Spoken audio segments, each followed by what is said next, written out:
చేసేటటువంటి బాధ్యత ఉంది. తిరుమలకు రావద్దని నోటీసులు ఇచ్చే అధికారం నీకు ఎవరు ఇచ్చారు? You have no right to issue notice. You don't come to Tirupati అని. ఇదెక్కడి పరిస్థితి అండి? తర్వాత రెండవది, జగన్మోహన్ రెడ్డి తిరుమలకి రావాలంటే డిక్లరేషన్ ఇవ్వాలా నీకు? ఎన్నిసార్లు ఇచ్చినారు? ఎన్నిసార్లు వచ్చాడు ఆయన? ఒకసారే, రెండుసార్లా? ఆయన పాదయాత్ర ప్రారంభించక ముందు ప్రతిపక్ష నాయకుడిగా ఉండేటప్పుడు తిరుమల వెంకటేశ్వర స్వామిని దర్శనం చేసుకొని పాదయాత్ర ప్రారంభించారు.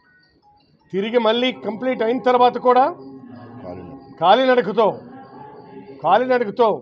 మొత్తం తిరుపతి కొండెక్కి శ్రీ వెంకటేశ్వర స్వామిని దర్శనం చేసుకొని తను తిరిగి ఇంటికి వెళ్ళారు.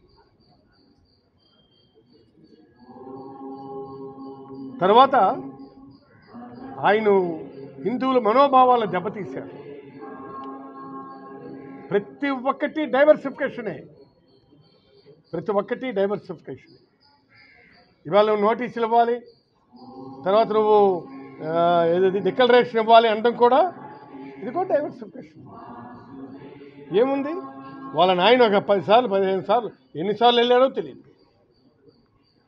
ఆయన వస్త్రాలు తీసుకొని వెళ్ళారు, పట్టు వస్త్రాలు తీసుకొని వెళ్ళారు. ఈయన జగన్మోహన్ రెడ్డి గారు వెళ్ళారు, రాజశేఖర రెడ్డి గారు వెళ్ళారు.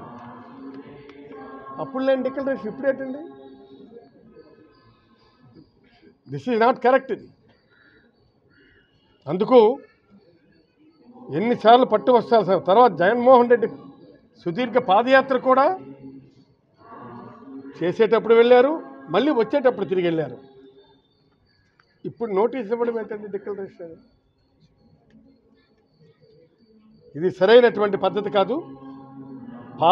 మీ పాపాలు నువ్వు ఆడిన అబద్ధాలు బయటపడేసరికి డైవర్సిఫికేషన్ పాలిటిక్స్ చేస్తుంది.